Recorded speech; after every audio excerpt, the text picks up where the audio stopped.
What if I told you that India's one of the greatest freedom fighter did not die in a plane crash, but disappeared into history, leaving behind a trail of secret spies and silence? This isn't it a conspiracy theory video. This is the story of fact, official report, classified documents, and three Indian commissions that try to uncover the truth behind the mysterious disappearance of Subhash Chandra Bose on 18th August 1945. Did he die in a plane crash in Taiwan, or did he escape to Soviet Union? Maybe he never died at all. Hi, myself Nikhil Tomar, and welcome back to Books and Me. In this video, we'll dive into the real-life story of Subhash Chandra Bose's mysterious disappearance. What really happened in August 1945? What the commission uncovered, and why Bose's disappearance remained India's one of the biggest unsolved mystery. So sit back and watch the complete video to know more about it.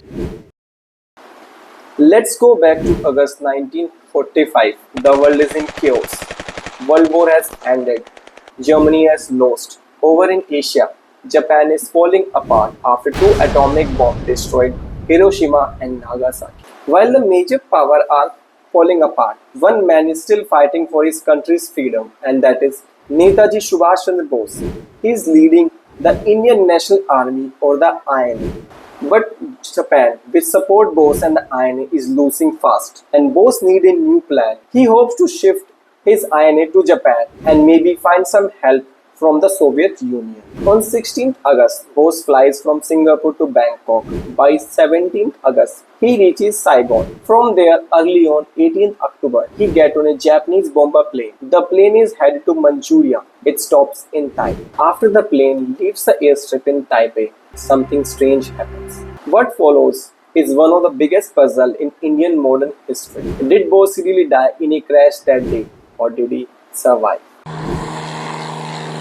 On 18th August 1945, Bose and his team got on a Japanese army plane. It took off from an airport in Taihoku. We now know this place as Taipei, the capital of Taiwan. But just a few minutes after the takeoff, something went wrong. The left engine came off, the plane dropped from the sky and crashed. Flames covered the wreckage. Bose was pulled out. His body was badly burned. He was taken to the nearby army hospital. A few says he was awake for a short time, but the injuries were too much. By the 7 in the evening, he was gone. He was cremated 4 days later on 22nd August 1945 under a different name, Ichiro Okura. His ashes were taken to a temple in Tokyo. Even now, they rest at the Renkoji temple. But something did not feel right about this entire thing. There are no photos, no public record from the hospital, no Indian were present at the time of death. His fellow fighter, family member, and many people across the country could not believe this fact. Some said he faked it to escape. Others believed he planned to return later when the moment was right. The questions only grew louder, so the different government began its search for the answers.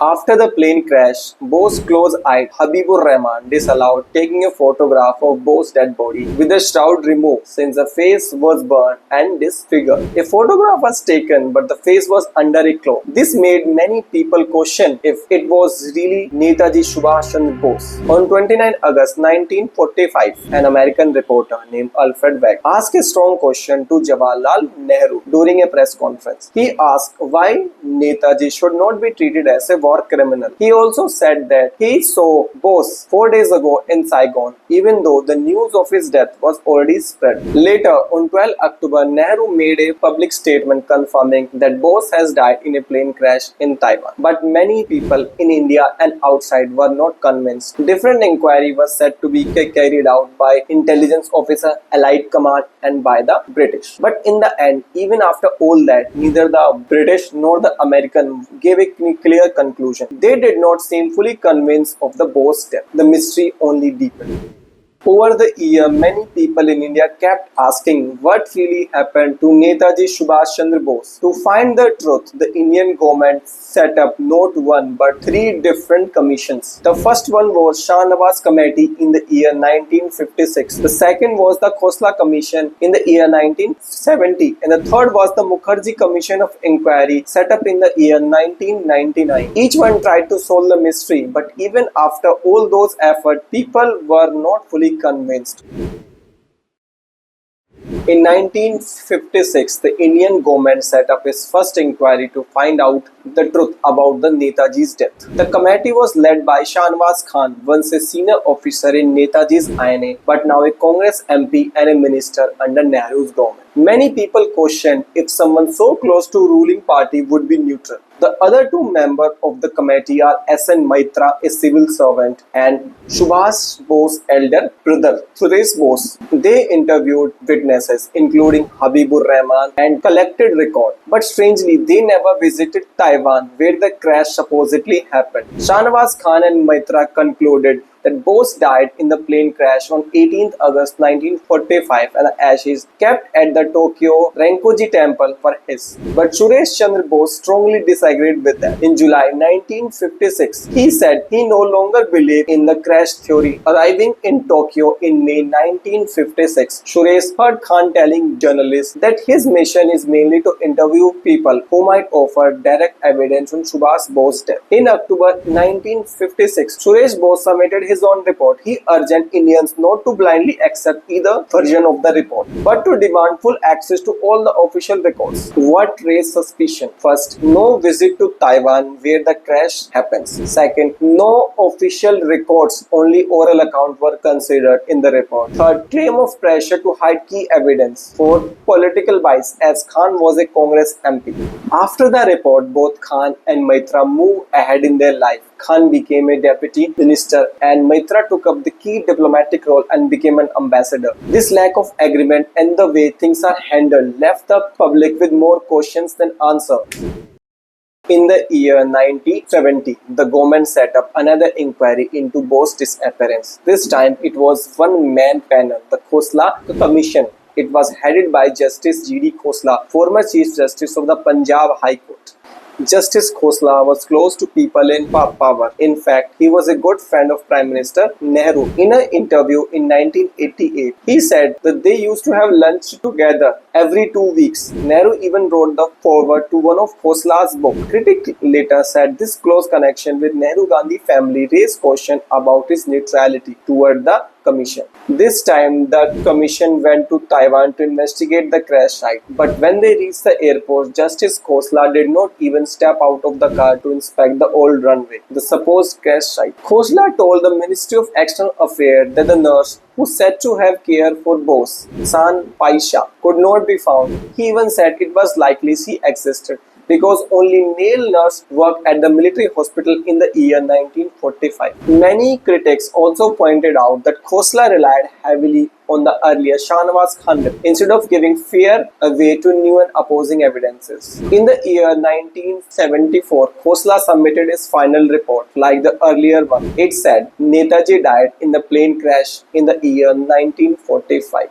But in his report, Khosla also criticized Bose sharply, calling him a zealous but impractical patriot who became puppet of the Japanese. This offended many. Bose's nephew Dujendra Bose took Khosla to court for these remarks. Justice Khosla later apologized. Once again, the official line stayed the same, but the way the inquiry was done and the Khosla's close link with the ruling party made many wonder if the truth was being hidden again.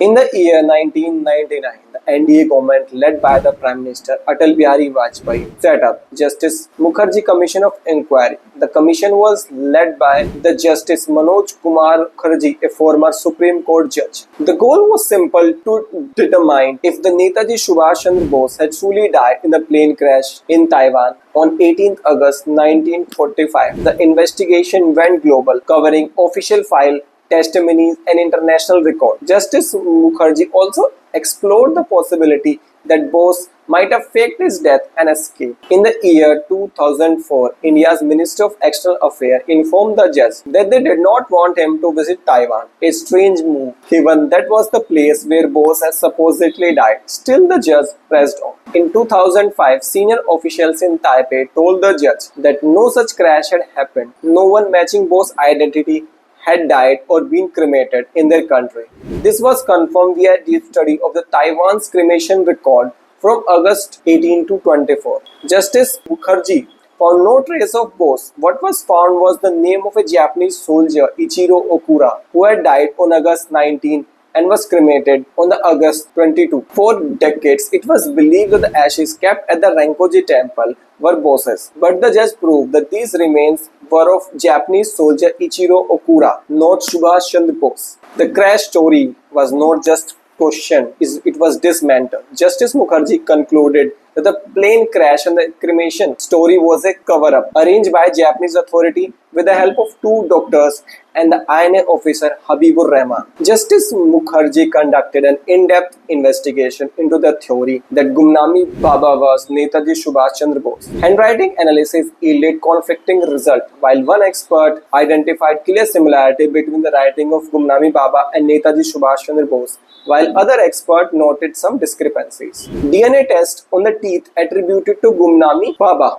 did not match the genetic profile of Netaji's relative. However, in the absence of essential data such as electrophenogram and the refusal to release certain portion of report citing national security concern raises question about the transparency of these findings. Despite these ambiguities, Justice Mukherjee concluded that there was no definitive evidence linking Gumnami Baba and Netaji Subhas Chandra Bose. On 18th August 2006, the final report was placed in the parliament. The Congress-led UPA government immediately rejected it, saying the judge has not provided strong enough evidence to overturn the old belief in the crash. Justice Mukherjee and several members of Netaji's family were disappointed with this. The judge said the rejection was unfair and politically driven. Later, declassified documents revealed even a darker truth. Indian authorities has kept Netaji's family under surveillance for nearly 20 years. These files prove that the government itself never truly believed that the Netaji had died in the year 1945.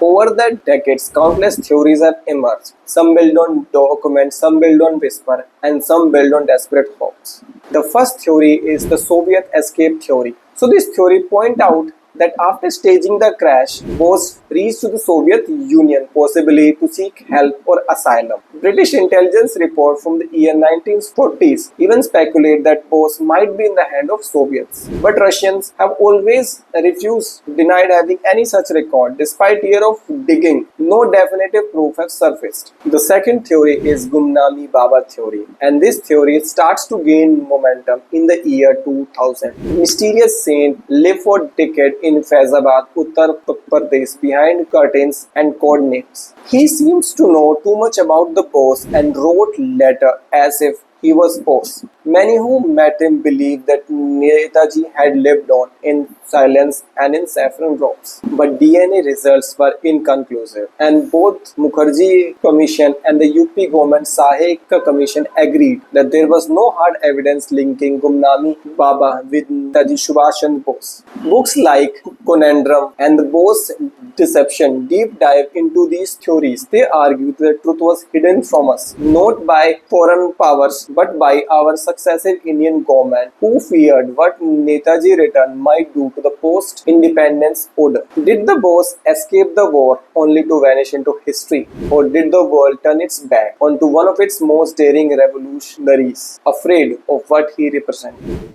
18th August 1945, a date written in official record, the day when Subhas Chandra Bose died. But decades later, we are still asking the same question. Did Netaji really die in that crash, or was it the beginning of a new exile? 3 commissions, hundreds of witnesses, thousands of pages of testimony, and yet no court of law, no government, no agency has ever provided a definitive conclusion. For people, the name Subhas Chandra Bose invoked more than history. It invoked faith that a man who refused to kneel before empire could never vanish without a trace. Maybe the truth was hidden. Maybe the truth died with those who know. Maybe the truth was too powerful for a young country to face. In the end, Netaji's greatest mystery is not about how he died, but about how the India chooses to remember him.